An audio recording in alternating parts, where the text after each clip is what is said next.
The United Nations Refugee Agency says that with winter fast approaching, some 15 million displaced Syrians and Iraqis will be facing increased hardships. Refugees are more vulnerable than ever, with their savings long gone, their jewelry and other valuables sold off. Increasing numbers are mired in debt and have barely enough to cover just basic needs. They're skipping meals, they're out begging, they're pulling their children out of school, or resorting to high-risk or degrading jobs.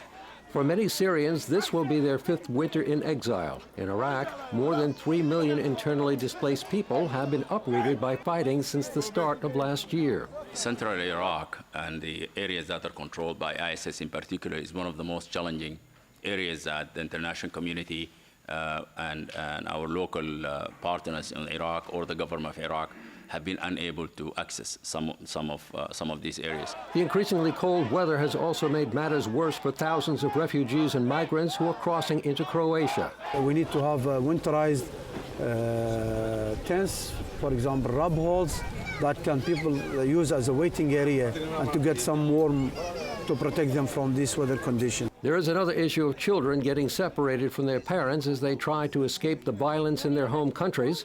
Roni is from Syria. In the confusion of the crowd, he lost his parents.